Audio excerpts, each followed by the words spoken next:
Hi, welcome to the highlights of Worthing First 11's game versus Middleton on Saturday the 6th of July. This is Worthing's 9th game of the season and is the halfway point in the season. Worthing looking for their first victory of the season. Welcome back captain Darryl Rebbitts, but were without pace bowler Giorgio Regali. Worthing won the toss and elected to field.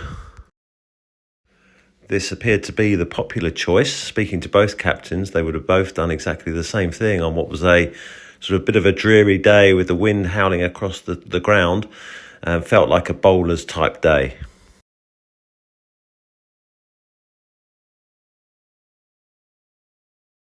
The wicket itself, however, was still very dry from the overnight rain, having been covered overnight, and appeared to be playing very, very well indeed. However, Middleton was soon to get into their stride and taking advantage of actually some very good batting conditions. Despite this, Worthing did very well to restrict Middleton to just 31 off the first 10 overs in actually some very good batting conditions and very difficult bowling conditions, so completely different from what the both captains thought at the beginning of the game.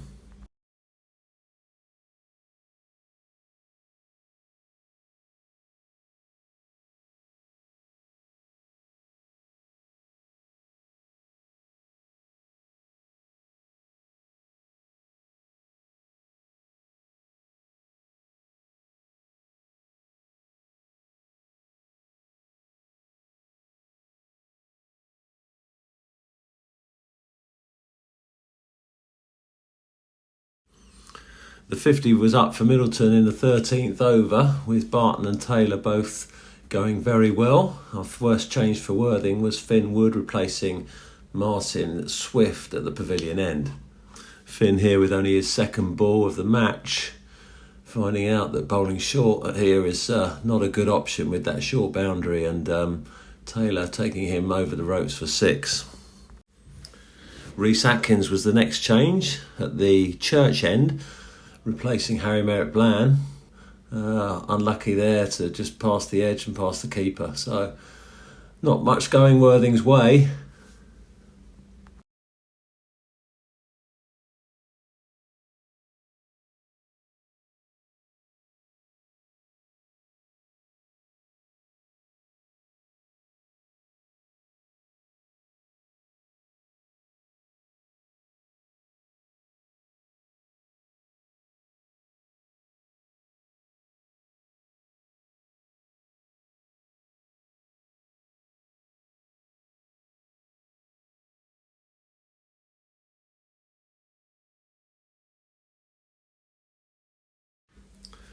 Barton there bringing up the Middleton 100 in the 20th over with a run down to third man, another 4 runs to the short boundary side.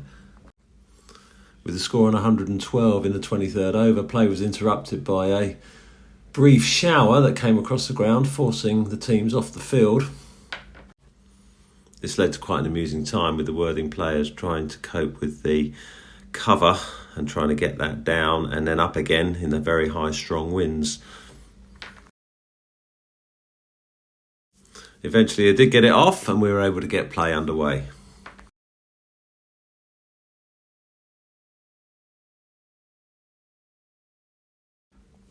The break in play didn't bring a break in luck for the Worthing team, however, and the Middleton batsmen continued on their merry way.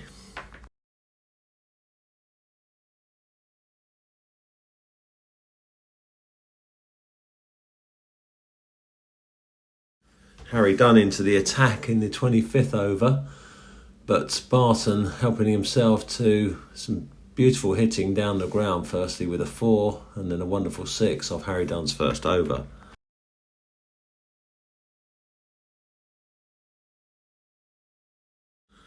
Martin Swift back into the attack at the pavilion end, nearly affecting a run out there, but no such luck for Worthing.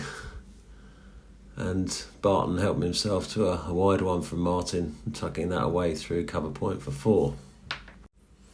Martin again realising that dropping short to that short boundary side is not a good option, and the batsman taking total advantage and putting it over the ropes for 6.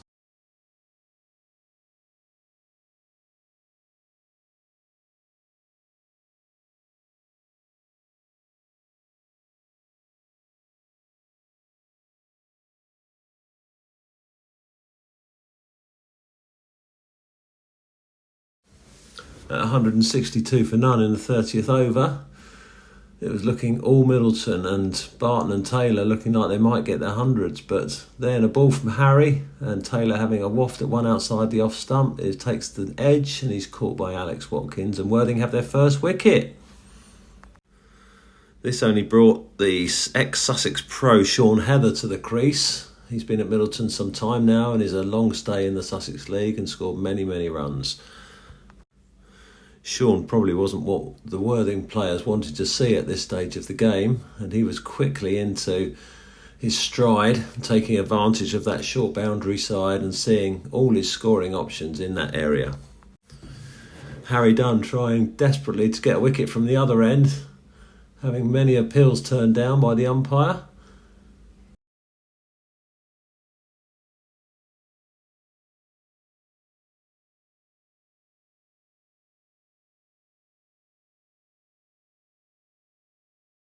And then Sean pulling the old switch hit out and hitting him for 4.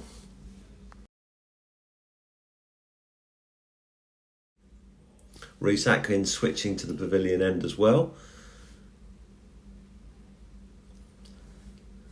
And Sean, once again, concentrating all his attention on the short boundary. Heather bringing up his 50 in the 37th over.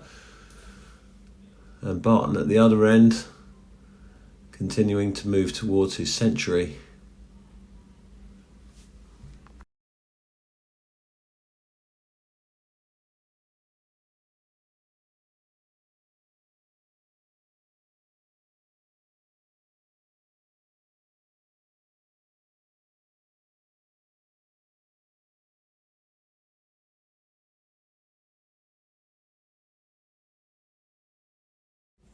A lovely shot here from Harry Dunn, over long on, and that's his 100 in 112 balls.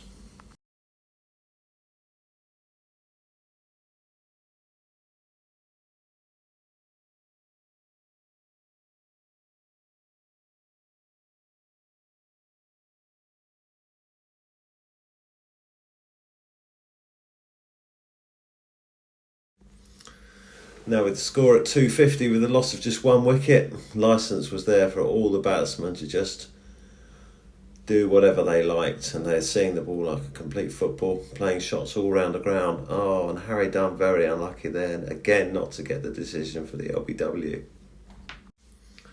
At 270 for 1 in 40 overs, it was a question now of how many would Middleton score before declaring.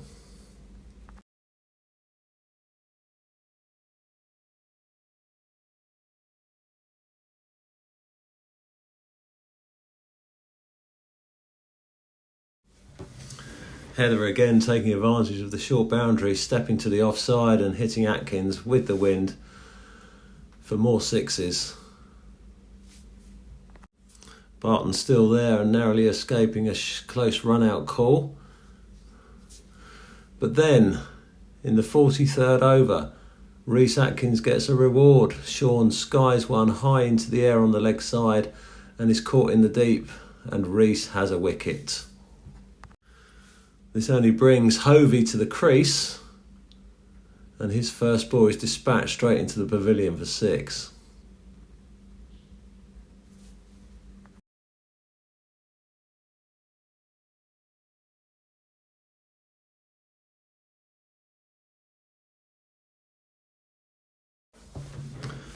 His second ball in pretty much the same place is hit in exactly the same position and another 6. Third ball, a low full toss from Rhys, and that's over mid-wicket for another 6. The last ball of the over coming up now. Hovey swings, and it's another 6. 4 in a row, and that's the end of the innings. Middleton declare 318 for 2 in just 43.6 overs, leaving Worthing 66 overs to get the runs. Was this a mistake for the Middleton team? Could Worthing get the runs? Could they at last bring up their first win of the season? Did they believe they could do this on what was an excellent batting wicket?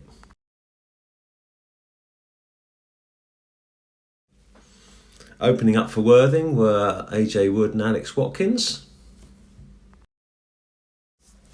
not the greatest of starts there as AJ plays onto his stumps and he's out for naught off just 7 balls and Worthing a 9 for 1. In at number 3 for Worthing is Nick Balam. Here taking advantage of a short ball from McGuinness, putting that to the short side boundary for 6. Another excellent shot back over the bowler's head, and Nick is really into his stride. Nick absolutely racing along here, 23 off just 20 balls.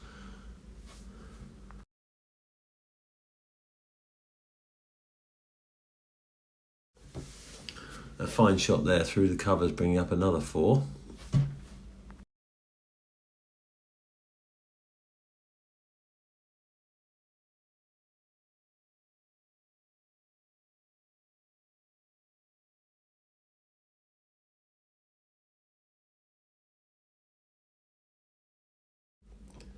Worthing bringing up their 50 in the 11th over, and at this stage the run rate was just 4.87 runs per over, and victory was very much in Worthing's potential sights here, although a long way to go, but conditions very much favouring the batting team.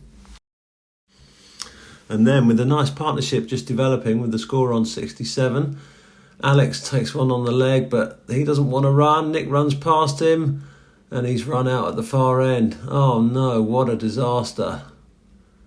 Alex looks totally bemused. It was my call, why did you run? But oh dear, he's out.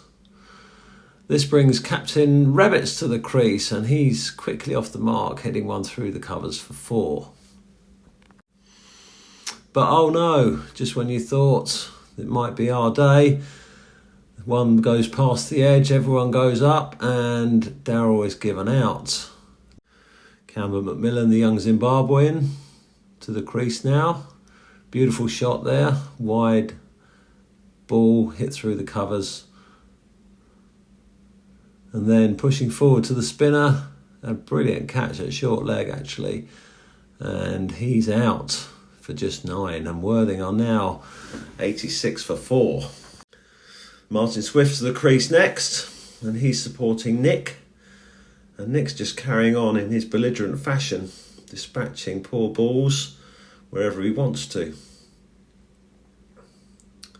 And he's bringing up the Worthing 100 in the 22nd over, 100 for 4. The run rate's still at 4.94 and still within reach if Worthing can just get a real partnership developed here between Swift and Balam.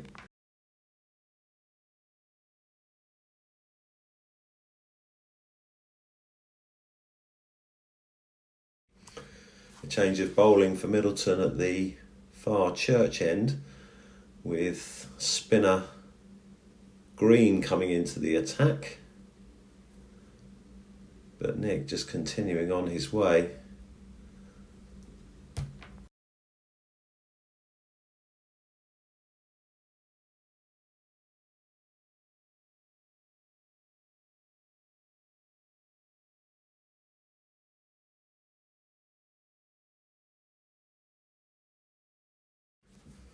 Martin supporting very well there, beautiful cover drive to the short side boundary.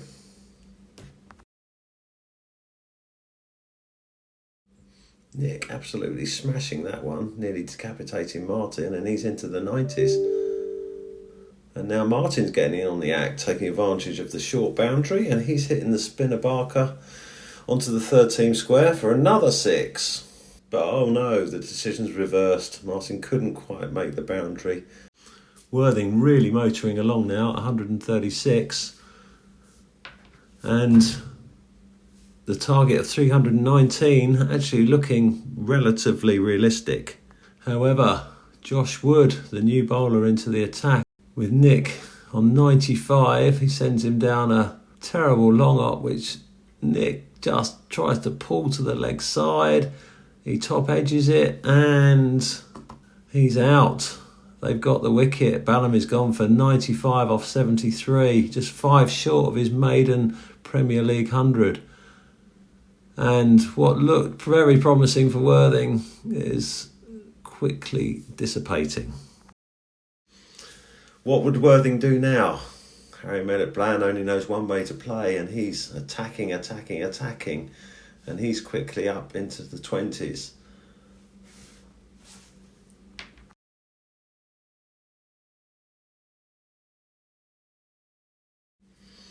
Martin carries on his merry way, and he's hitting sixes, this time over mid-wicket again. But then a massive appeal. Is he out? No, he's not. How was that not out? But the umpire thinks not.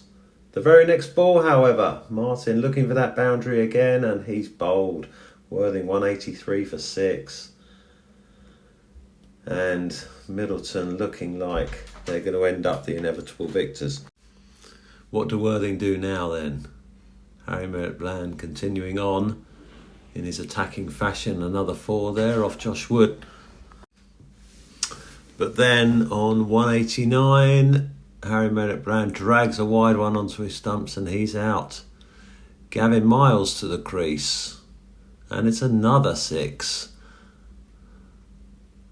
Josh Wood has a big swoosh at his brother and he's caught behind and gone. Oh, brother gets brother. Miles carries on. He hits another 6 to the short side boundary. Gosh, we've seen so many of those today. Another one. Miles hoists to long on. Everyone's looking. Is it out? Is it 6? It's 6. Great shot, Gavin. Harry Dunn joining in the front.